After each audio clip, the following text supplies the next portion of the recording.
Islander jail gang leader Peter TRIGGZ Vaiusu speaks on the harsh reality of prison gang life, explaining to the youth about two prison frontliners that lost their life due to putting their life on the line for their gangs, and one brother who lost his life after going straight. Rest in peace to the three brothers mentioned in this video. If you enjoy the video, please like and subscribe. It helps the channel out. Leave a comment on your thoughts and let us know where in the world you are watching from. Enjoy. Blackie is an Aussie guy from Wollongong. All right. When I first met this guy, it was 2012. He was young and he was like a very strong-minded kid who just didn't care about the world, you know. So to all the youngsters that are going through what they're going through right now, Blackie was also going through this stuff, you know. Like he was down and out, and he was struggling. And when I met him, he couldn't even get a buyout. So he had a lot of friends outside in Wollongong. None of his friends were helping him with food, money, nothing. It was pretty much just pretty sure it was his mum that I stayed in touch with. and yeah, so while he was inside, his drug habit got worse and worse, yeah. And he ended up joining a gang called FLC, Frontline CRIMS. That's what it stood for. These were guys who were rebels, but they started an internal crew, which was like a family crew, yeah. And Blackie ended up joining up with them, and obviously Blackie runs amok everywhere he goes. He's attacking people and attacking officers.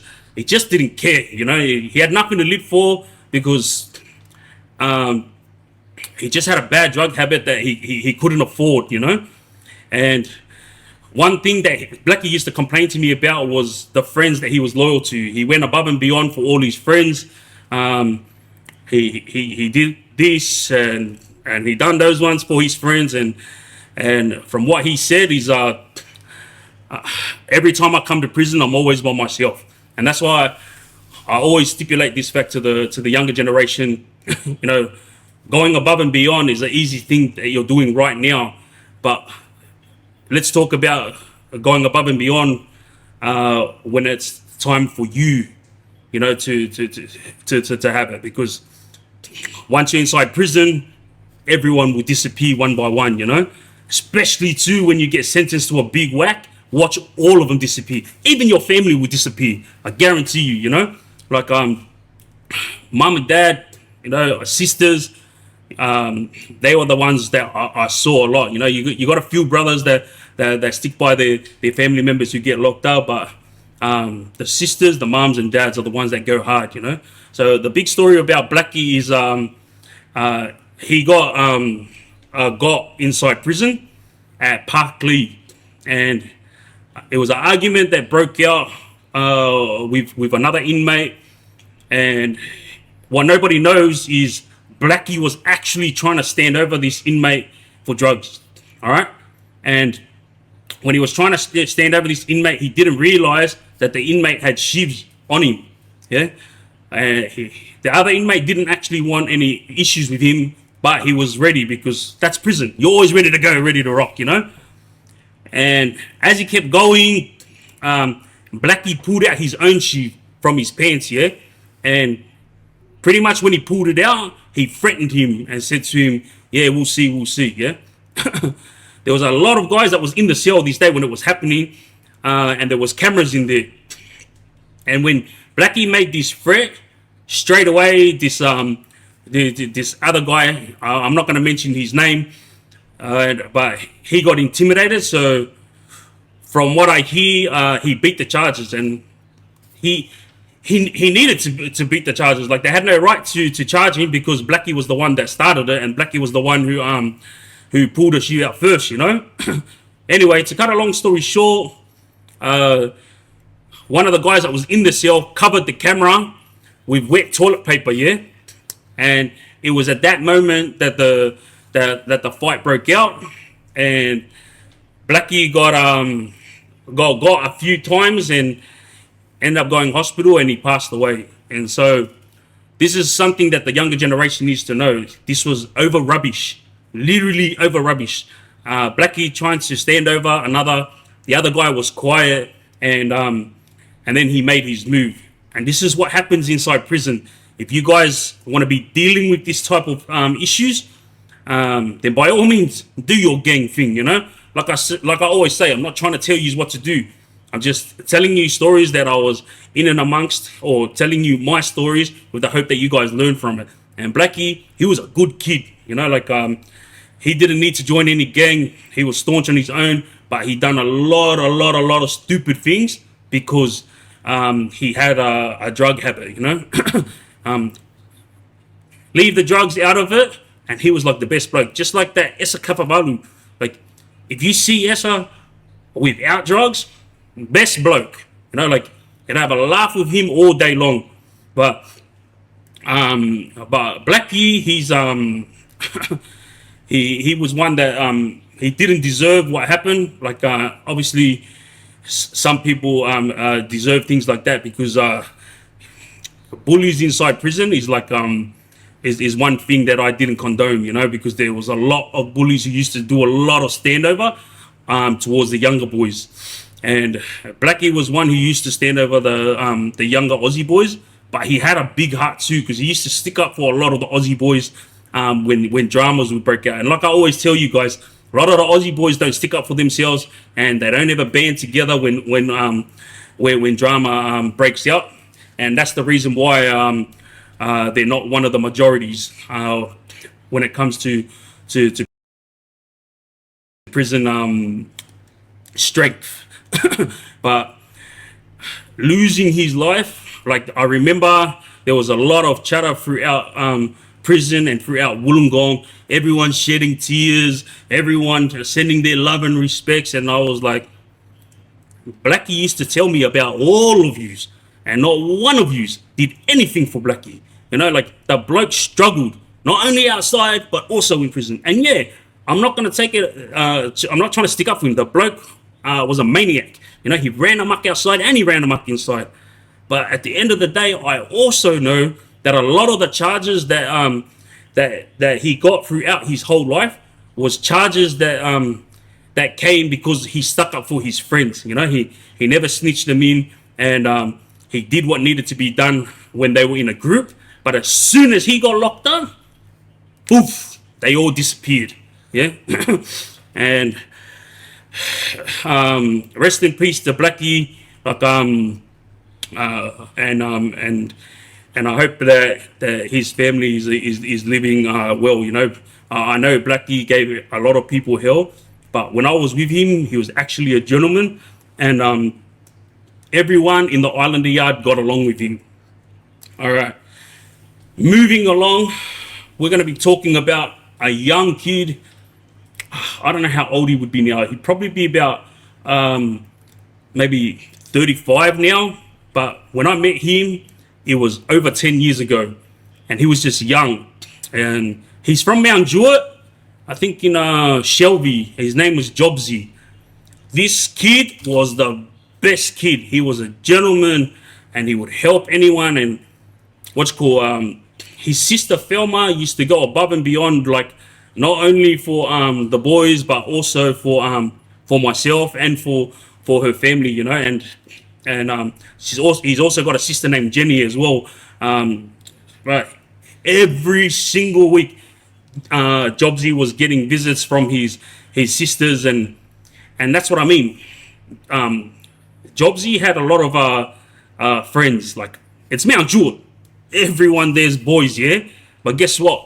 As soon as Jobsy got locked up, who was visiting him every week? His sisters. Who was putting money in his account every week? His sisters. Like, when Jobsy, the younger brother, passed away, I just seen all these guys trying to get his name tattooed on them.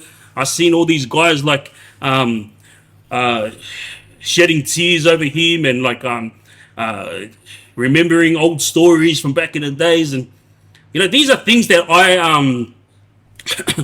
I witnessed throughout prisons, and I bring it up in order for the youngsters to understand what you go through when you're inside prison. Trust me, you all think that it's easy going, when you're in a group, but as soon as the consequences come, that's when everyone disappears. You know, like I have to tell you Jobsy's story, because this kid, he was on another level when it came to being a kind-hearted kid. Yeah, he grew up in Mount Joy. He loved motorbikes, and he had big love from everyone around the area. Yeah.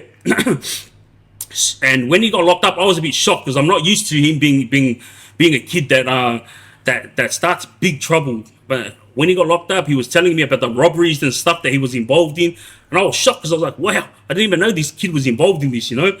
And I could see his face when he was talking, and it was all about not understanding why his friends were disappearing, you know, because only his sisters were there throughout the hard times. And when I was with him at Lithgow prison, he had his head down the whole time. And I remember turning to him and I saying to him, Uzo, you're good? He said, yeah, it's fine. Man, it's the boys, man, because they always booking visits and they're not turning up. Like, I don't know why they even bother booking visits. And let me tell you something, guys, yeah? You know, when it comes to prison, if you book a visit and you don't turn up to your visit, it is the worst thing that you could do to an inmate.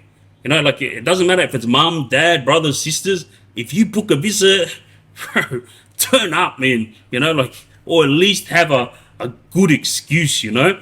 Because I'm telling you, like, there's two things that I always warned my people about, yeah? Number one was I would rather get jumped by 10 guys than get into that truck that takes you on escort. I hated those truck rides. Like, you're stuck in there with, like, back in my day, it was 4 on my side, 4 on this side. So 8 guys, yeah? And I'm pretty sure it was 4 or 5. So it's either 8 or 10 guys inside a truck. Mate, it's friggin' stuffy in there. Half the guys in there wouldn't be showering, so it stinks. And then some of the guys would be smuggling cigarettes. So imagine this: if you don't smoke and the truck is driving, there's cameras in there so the screws can see everything, but the screws are not allowed to stop the truck, yeah? And when these guys spark up a smoke and you're inside the truck, mate, it's the worst thing ever. And that's why I'm saying to you guys, like, to you youngsters out there, when you go to prison, you're not going to be going to Supermax, or you're not going to be traveling in the 4 drives like I was. You're going to be in the big trucks. You ever see those big white trucks? It's always on the streets. There's a lot of them, yeah? There's inmates inside those big white trucks. And that right there is the worst thing that I could say that I dealt with when I was in prison. Going in those trucks was the biggest headache. The amount of times that I used to attack other inmates inside those trucks, and it was because they would smoke a cigarette while I was in there, you know. So everyone is handcuffed. Imagine 5 guys there, 5 guys here. Everyone's sitting there. Half of the boys don't friggin' smoke. And then I say the same thing to everyone. I go, look, boys, please, the truck's about to move. If you want to smoke now, because once the truck moves, like, mate, I don't want to smell that shit, you know. And I always say it politely and like a gentleman. And always there's got to be one that sparks it up while everyone's sleeping, waiting to get to their allocated prison or to their allocated courthouse. And once you're handcuffed like this, as soon as you smell that cigarette, or as soon as you're pissed off at someone, straight away you're jumping over the chair and you're trying to attack with your handcuffs on. You're trying to throw kicks. Like, these dramas actually happen in the truck. The amount of dramas that pop off in the truck is, you know, like, it's if only the screws were allowed to release all the footage from inside these trucks. I swear, the amount of rubbish as well that I hear inmates talk inside this truck, I'm like, hey, there's freaking cameras up there. Like, why are you talking about your case and about stupid things that you've done when you were outside? There's cameras inside this truck and they can hear everything, you know. Anyway, with Jobsy, he had given up on his friends. So while he was doing time with me, obviously I explained to you guys how he was down and out, not because of his family, but because he was upset at his friends booking visits, not turning up. And the whole time he was in there, he probably got a visit 3-4 times from his mates.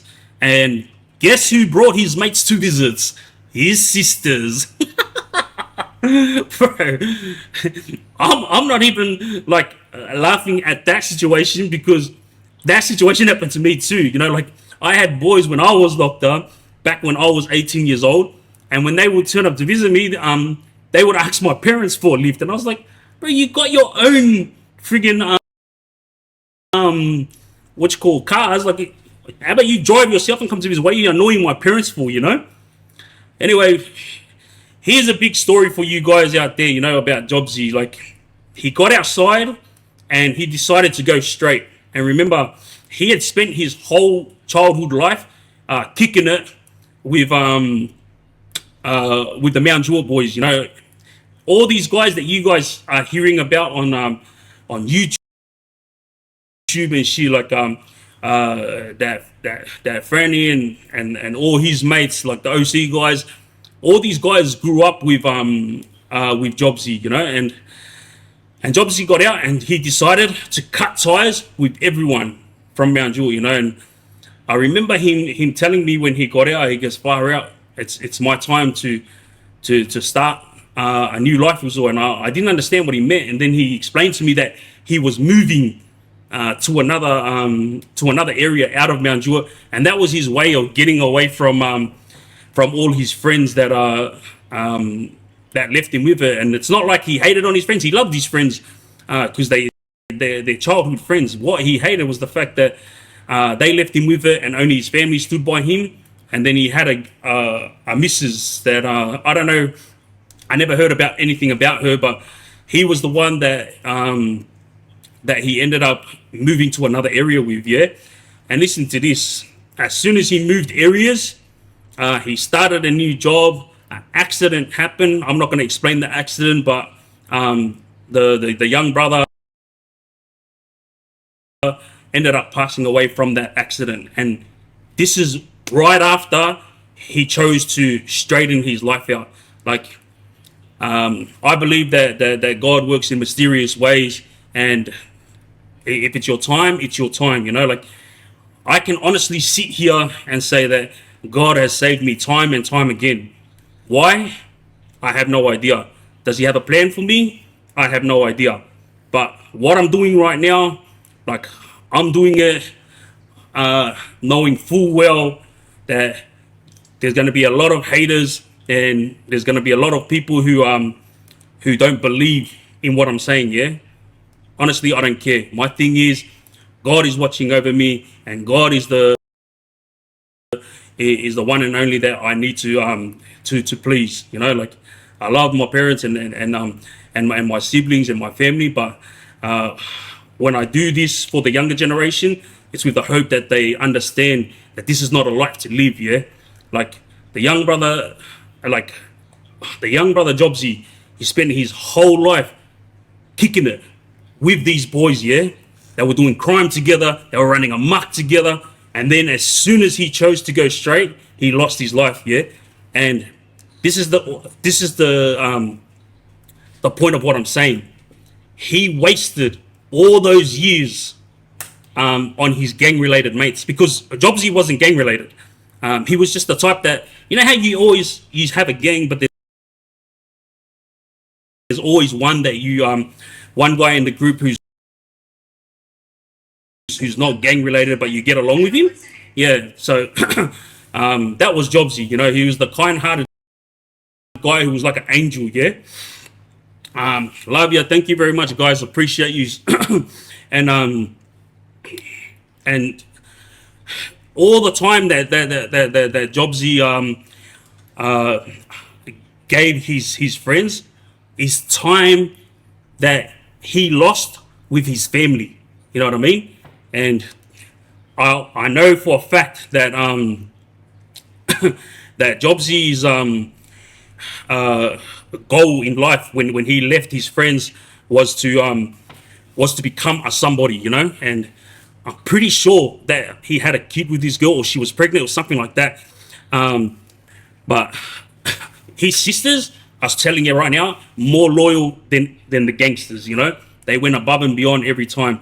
And the younger brother losing his life, it was a sad story, but it was a story that I needed to tell right now, because the young brother wasted all his time on all his gang-related mates, and then as soon as he chose to go straight, that's when he lost his life. You know what I mean? Appreciate y'all. Love your niece. Thank you very much, guys. and this is where I'm at right now. Like, I had to tell these stories because, yeah, I can sit here and tell you all about gang-related rubbish, but he's also have to know the deep and meaningful stories, which is stories like Jobsies and Blackies, you know, young souls that lost their lives too early. The third person that I'm about to speak about is a guy named Cella. Some of the boys called him, knew him as Caps, but majority of the boys called him Cella, especially the ones that grew up with him. Yeah, Cella was a guy who was from Liverpool. He had a hard time coming up as a kid. He was adopted, and there was a lot of mental health issues that came with the upbringing, you know. But the difference between Cella and the rest of the guys that was going through the same issues is that Cella kept it all inside, you know. And this is what I have to explain to you young guys. If you have issues, you know, like especially dramas at home or dramas on the streets with other gangs and whatnot, like, speak up, you know, like to your elders, to the older boys, whoever you got to speak to, like, speak up. Before I continue with this story about Cella, which is a big, massive story, I need you guys to tap it up, yeah? Like, I'm here doing what I got to do for the younger generation. All I need from you guys is to tap, tap, tap, and tap it up. Get these friggin' likes up. The brother, he couldn't be there for people because he didn't have money, and he had to take care of himself and his sister, and this is something that everybody needs to understand with Cella, is that he was a strong-willed guy, even though he came from a dark upbringing, and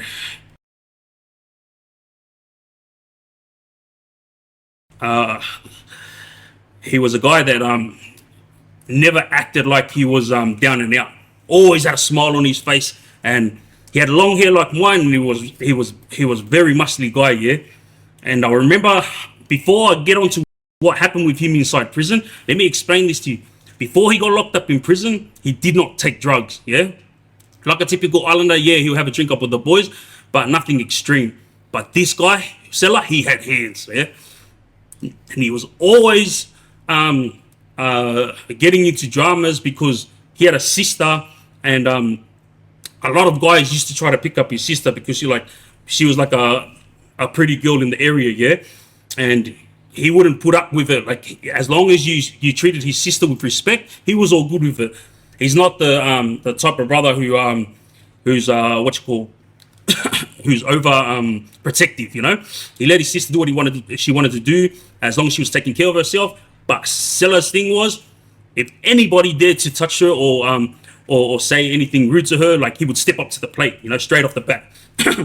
And I seen Cella fight outside at Liverpool. He took on a group of guys because of his sister, but the bloke went on with it, and say no more. Like, everybody that was involved in that fight knew Cella's name after that. But everyone back then, they were calling him Caps.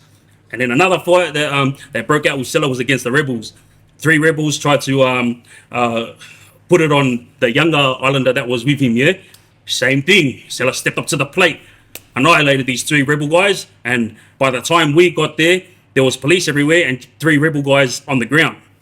And this is what Cella was like. He was pretty much a one-man gang. Oh, love you. Thank you very much, G. Aloosh. Love you. A1 oosh.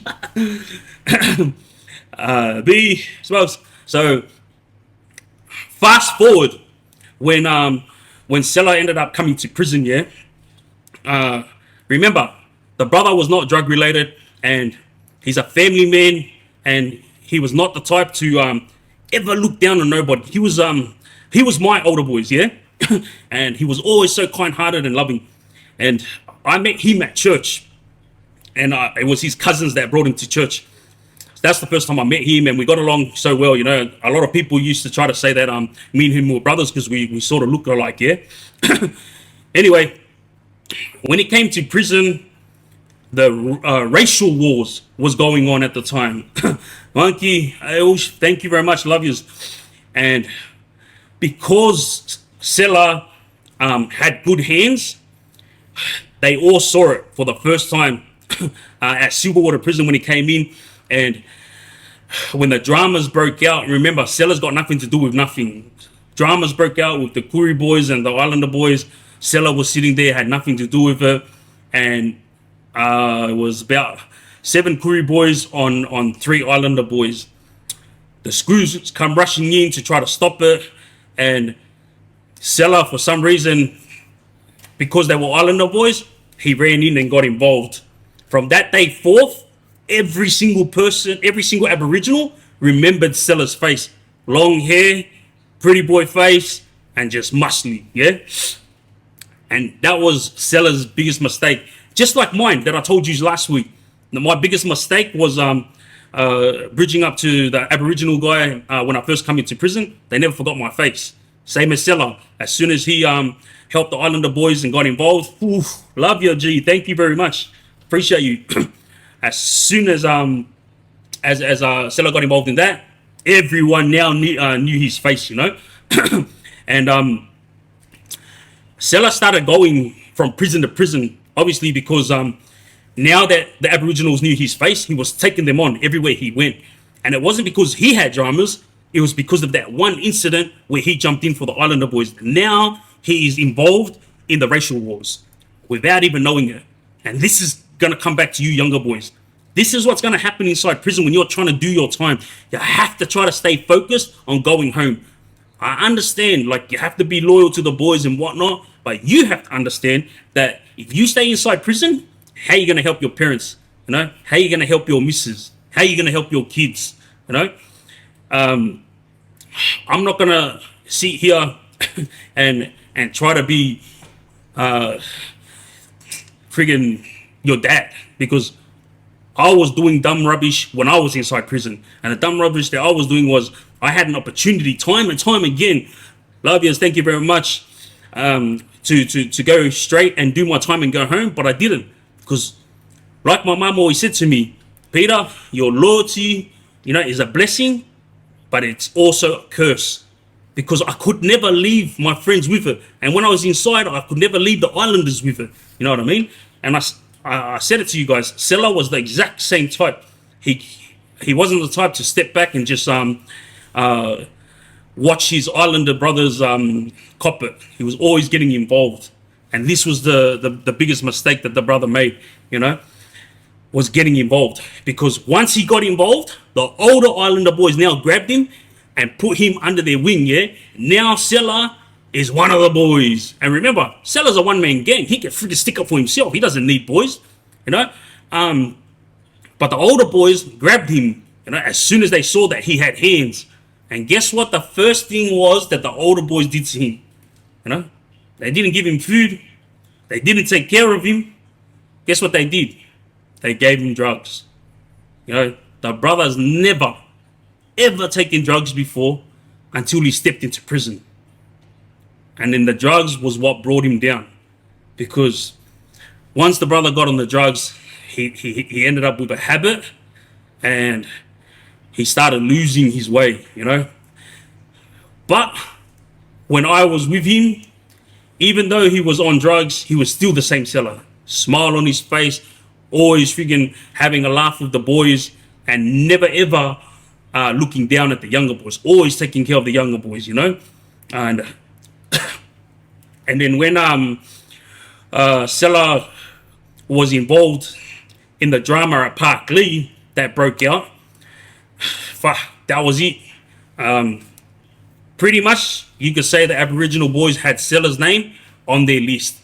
Wherever he went, he was gonna or he was gonna do what he needed to do to get out of it. And don't forget, the older boys that took him under their wing, they didn't explain to Cella about racial wars. I was lucky that I had friends that I had known, yeah. So these guys explained to me more about racial wars, and I was in and amongst all the drama that was going on. But with Cella, because he was a fun-loving, loyal brother, no one ever sat him down and said, Cella, this is how jail works. This is the groups that are aligned. This is the groups that are aligned with us. Make sure you don't cross the line, you know. But no one explained that to the brother. So pretty much what the brother would do is every time he saw an issue, he would jump in straight away. And everybody knew that Cella wasn't the type to be effed with, you know, because he'll smile at you, but as soon as you step on his toes, you're gone, you know. And he wouldn't fight with sheaves. He wouldn't go get knuckle dusters. He wasn't the type to go break brooms. But this guy would just use his fist. That's how much of a good fighter he was. But the end of Cella's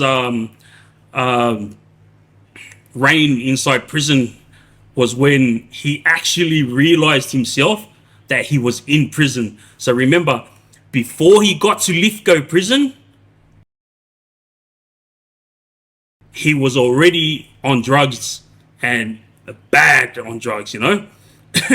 So when he got to Lithgow prison, remember what I told you guys, Lithgow prison is in the shape of a coffin. And Lithgow prison and Bathurst prison belongs to the Aboriginals. I don't care what anyone says, yeah. The Aboriginals ran these two prisons. You know, if you wanted to come there, you had to make sure you got along with the Koori boys, because these guys, they axed anyone that they didn't get along with. They ran those prisons, you know. Kempsey, Wellington, all those other prisons, they didn't come till later. They were all opened later. I'm talking about the old school prisons that the Aboriginals were running, which was Bathurst and Lithgow. So when Cella walked into Bathurst prison, obviously he knew, like, oh, well, I'm going to have to fight my way out of this one. But Cella still didn't understand. This is racial wars. It's not a one-on-one. You know what I mean? Like the poor brother, like he didn't figure it out, you know. And I tried to explain it to him when I was with him. But remember, I'm young, so the brother would only take in what he wanted, and then everything else I said would go straight through one ear and out the other. Walks into Lithgow prison. First thing everybody sees is the guy with the long hair, pretty boy face, and muscly. Walks into his pod. Love you, G. Thank you. Murray, G. Thank you very much. And then next minute, he got attacked. The brother got abstayed several times. Like, everyone jumped him. Like, it was like everything that Cella had been through for the last 2 years all came back and bit him in the ass, you know. And this is what I'm saying to younger generation out there. This is exactly what's going to happen to you guys. You know, all the stuff that you guys are doing right now, all of you youngsters who are hanging around killers, all you youngsters who are hanging around the baddest gangsters, like, I'm not trying to tell you guys what to do, yeah? All I'm saying is, see what happened to Cella? This is what's going to happen to you guys. You all think that it's fun and games right now until what happened to Cella happens to you, you know? You don't expect it, but it will come back and bite you in the ass. I'm telling you, just like I explained to you about 2 weeks ago, the worst enemy that one could have is an enemy you don't know you have. Imagine going to a prison, you're looking around, yeah? And you're thinking, I'm good, I'm gangster. And then the smallest bloke gets ya. I've seen it time and time again. You know, it's the guy that you don't know. That's the one you got to be careful of. You know what I mean? You can stand there and be a tough guy all you want, but this is what's going to happen inside prison. You know, there's the stories that I'm going to tell you guys. Philos, appreciate you. The stories I'm going to tell you guys in the next 1 year, these are stories that are going to shock your brain, but it's actually real stuff, yeah? Like, the stories in Australian prison is not as bad as the stories in American prisons. There's a guy in America telling American prison stories right now, and he's talking about guys that had their eyes taken out, things like that. No, this stuff, like, America's America, yeah? I don't know if you guys know this, but in America, like, the rapists are walking around, the pedos are walking around and all that. So, over there, it's like, if they got the drugs, if they got the mobile phones, they get to stay in the pod. Over here in Australia or in New South Wales, it's not like that, There are things that happen here and there, time to time, but all those guys eventually get taken care of accordingly. But with Cella, after he got wounded very badly, he ended up saying, you know what, F this, I'm over it. I never said I was a gangster. I never wanted to be a gangster. I was just sticking up for my people. But guess what? When that thing happened with Cella, there was 2 Islander boys that were there as well, yeah? And they didn't get involved. Like, they also got umped.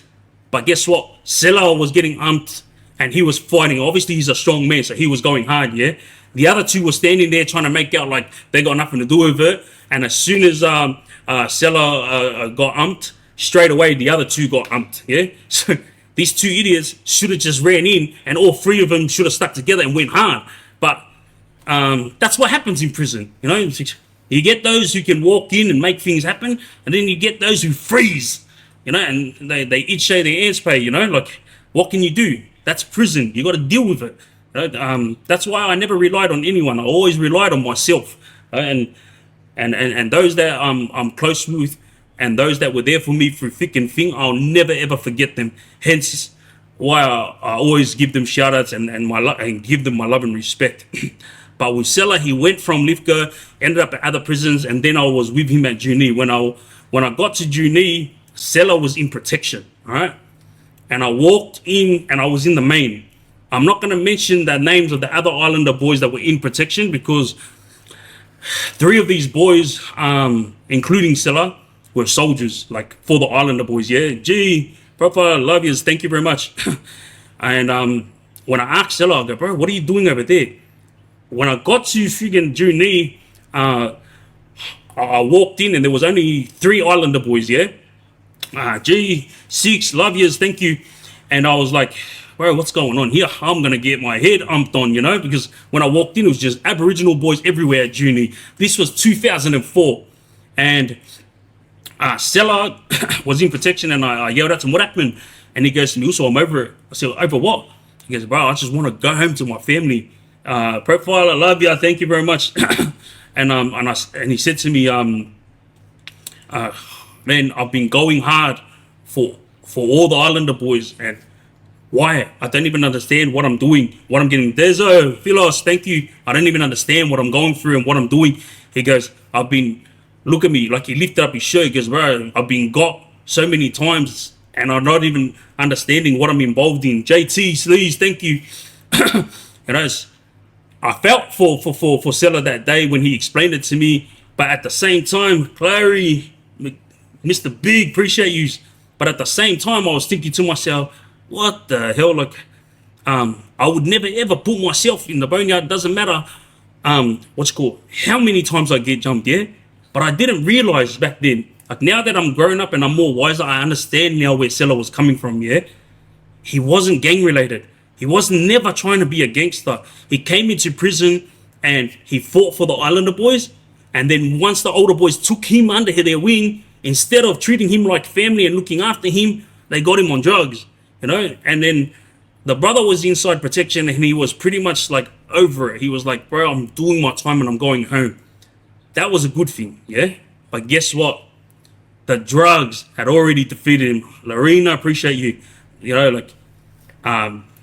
The brother was like, he couldn't control it, like his habit. I was there when he was going through this, he probably tried to quit drugs, like 6-7 times when I was there. Simple, appreciate you. When I was there with him in 2004, but that's what it was. It was ugly as F, you know, like, but the brother, like, I give it to him. Bucks, yes, thank you. When I walked into Juni and I knew I was going to have problems, Philos, appreciate you. For those of you boys who are all sitting there going, tell the story, tell the story, tell the story. But got in there, outnumbered, silly, and then I was with one of the Tongan boys who I'm not going to say his name because I know this Tongan guy got out and he went full legit, family man, everything, you know, so I'm not going to mention his name. But stupidly, this Tongan guy came and told me the Kuri boys want to talk to you. And then I said to him, if they want to talk to me, tell them to come here, because I was with the Asian boys at the time, yeah? Zala, thank you very much. Uj. And what happened was, Marie, thank you. When I told this to the Tongan guy turned around to me and goes to me, nah, dog, all good. Come over, like, I get along with all the Kuri boys. They just want to talk, And I already knew deep down, like, that I was going to get jumped, yeah? La, Jimmy's, thank you. But this Tongan guy was older than me. He was Cella's age, one of the older Tongan boys. And remember, Cella's inside protection. And at Juni, the fence is probably about 3 meters high, yeah? So you can just jump over the fence and come over if you had an issue. Mo, thank you very much. So he dragged me, this Tongan guy, to the other side. I walked in and I'm standing there and I'm talking to a Kuri guy. And then out of the blues, I seen something at the corner of my eye. I flinched, yeah? As I flinched, I got hit with an ice water bottle and it hit me square in the shoulder and it just missed my jaw. As I stepped back, I shaped up. As I shaped up, I turned and like pretty much the Kuris, the younger Kuri boys just ran at me, yeah? I threw a punch and I turned around and I legged it. As I ran outside the wing door. And then I ran towards a broom that was standing there. I grabbed the broom and I snapped it. And remember what I said? See Cella? He's the type who would just stand there and fight, yeah? Wouldn't grab brooms, wouldn't grab sheaves, nothing like that. Me, I was a young kid. I was 2004, so I was only like 20, yeah? And as soon as this happened to me, I quickly turned around and I ran. So I had all these Kuri boys chasing me outside the wing. As soon as I got to the broom, I snapped it and like both ends of the broom were sharp, and I was standing there and I was like yelling, come, and all of them like backed off because the screws, they didn't back off because they were scared of me, they backed off because all the screws started looking, yeah? And then I walked off and the screws were looking at me and I had the broomsticks down so they couldn't see it, because at Juni there's an office, and when you walk past it, if you put your hands down, they can't see anything. So I walked, thank you Irish, love ya, hi Z, appreciate you. I walked to the wing where the Asian boys were, and I was holding the two sticks in my hand. I was just waiting for the Kuri boys to come and attack me, yeah? They didn't end up coming. And then the older Kuri boys came and they said, hey, you have to have a one-on-one with the guy. For those of you guys who came and watched my live last week, yeah? Don't forget, remember when I was telling you about how I got involved in the racial wars, how the drama broke out? Remember, it all started over a cordial bottle. And then I started getting jumped. Every prison I went to, I was getting jumped by the Kuri boys. And if I wasn't getting jumped, I had to have a one-on-one, you know? One-on-one's all good. Getting jumped, like, yeah, I did pretty good. But my point is, to all you youngsters, like, I was only a kid at the time and I was going through all these rubbish. And yous are all kids right now that are going through things. You don't need to be involved in this stuff. Learn from my mistakes, yeah? So when I was at Juni, and this situation happened with me and the Kuri boys, I was standing there with my two broomsticks. No one came, and then the Tongan guy came, and the big Tongan guy came over and he started apologizing. He goes, "Hey, also I'm sorry that I took you over there. I didn't know these cunts were gonna do that to you. You know, I'm sorry, look." And I go, "Get out of here, bro! Like, are you serious? You freaking set me up, took me over there." When he wouldn't leave me alone, like he kept following me and saying to me, "Also, I'm sorry." I realized he actually was sincere. He didn't mean to set me up the way he did. I didn't realize this older Tongan guy, it was his first time in prison.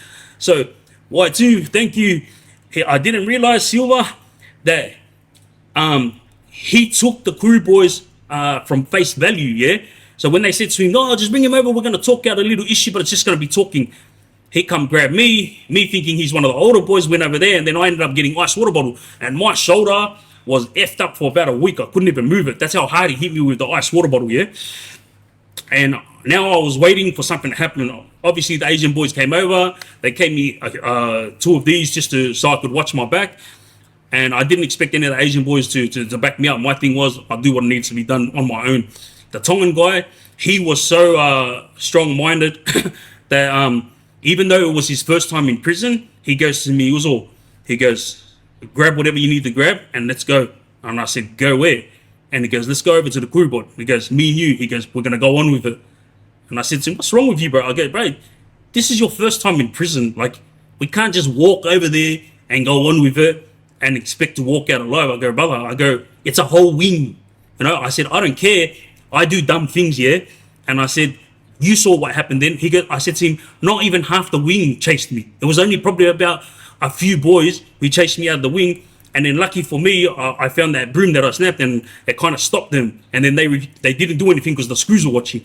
And I said, bro, if we're going to do something, we have to go on with it. I said, don't come to me like saying to me, oh, bro, let's go over there and go on with it, yeah?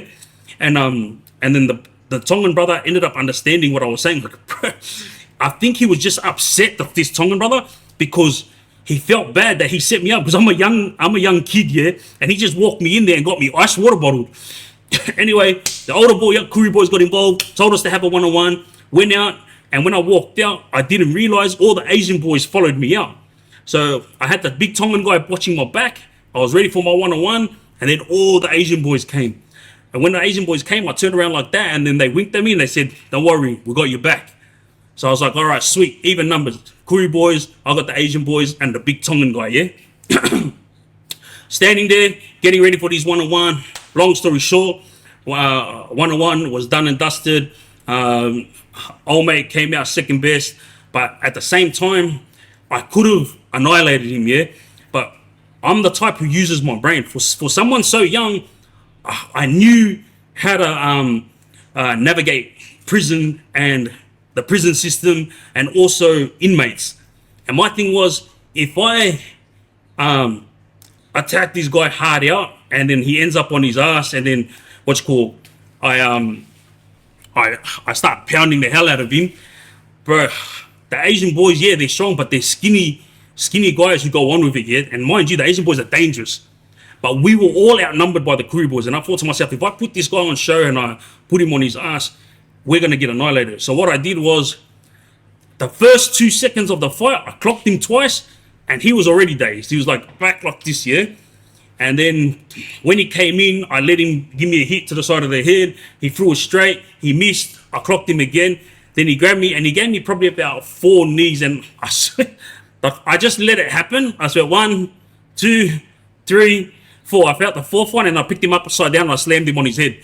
But the thing is, I was thinking to myself about me and the Tongan guy, because I was thinking to myself, bro, if something happens, then me and the Tongan guy are going to get hammered, because the Kuri boys outnumbered us. And, you know, again, respect to all the older Kuri boys that were there that day. They were the ones who made sure it was a one-on-one.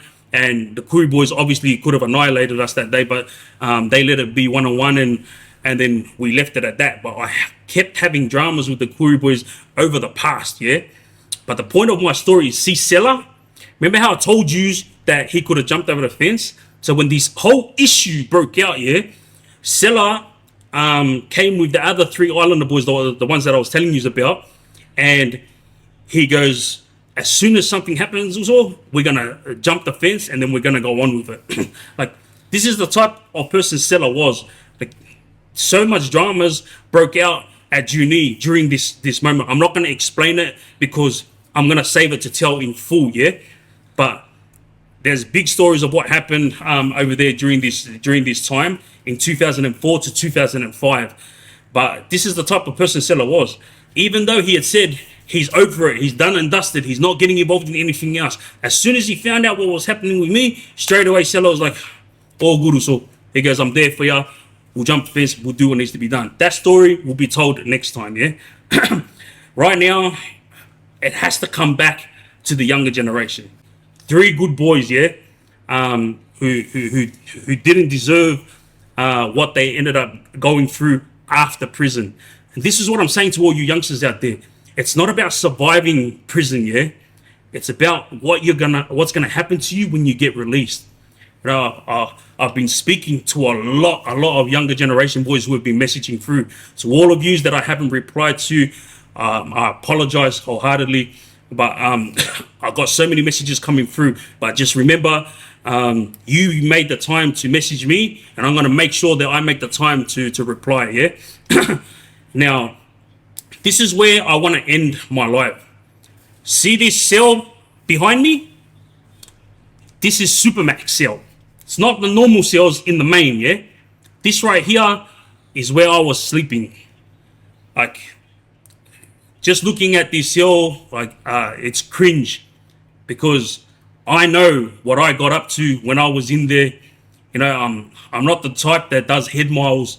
I'm not the type that that goes through a lot when my cell's locked. See the back at the back over here? That's our yard. Our yard is very small, yeah. That toilet over there, the shower is right next to it, and you only get 6-minute shower in the morning, 6-minute shower at night. Right here, where the mattress is, if the screws, Marie, the simple, appreciate you guys. If the screws see that that you're being a smart ass and you think you're some tough guy, they'll take that mattress off you and you'll be sleeping on that rock bed. Do you guys know how many times I've had to deal with sleeping on that rock hard ass bed just from being Mr. Tough Guy? And this is what I'm saying to you younger boys, yeah? See this cell? If you end up inside prison, yeah, remember my words. I warned you. I gave you brotherly advice, you know? Like, this place here is the worst of the worst places. This prison cell is Supermax. Supermax is the most inhumane prison in Australia. Let me tell you something. There's going to be a lot of things that I'm going to be bringing up about Supermax. And one of the biggest things is housing the younger generation with the older boys. John, Alex, appreciate you guys. Like, the amount of time that the older boys in Supermax have used the younger boys to do their bidding. Mate, I'm telling you right now, it's just a shame, you know, because these younger boys who went in for not a long time, like I explained to you before, young Muslim brother named Harachi, yeah? You know what? I'm not even going to bring his family into it. But young brother Harachi was only had 18 months to go. The older Shabebs got into his ear and they made him friggin' do things that he shouldn't have been doing. He ended up getting... Who the hell gets charged, yeah, for napping inside prison? So one of the younger Shabebs, he ended up being a snitch on the older Muslim boys. He also snitched in Harachi, yeah? But when Harachi only had 18 months to go, bro, I begged him, please, bro, don't get involved with these rubbish. You're still young and you're about to go home. They got into his ear. They used religion to take control of him, you know? And the brother is so loyal, so reliable, so sincere that he'll go above and beyond, you know? And he went from 18 months to 44 years. I'm not even going to explain like some of the stuff that he got time for. He got 7 years for writing a letter to the commissioner and say that he was going to do these to him. He got 10 years for napping inside prison when he tied up the other his cellmate and whipped him. You know, like that other Shabeb who snitched in all the other Muslim brothers. The amount of times that the Muslim brothers helped this guy, like, wow, I couldn't believe it. How can this bloke turn on his own Muslim brothers? Like, they prayed together every single day, 5 times a day, you know? And as soon as he felt like he wanted to go home early, that's what he did.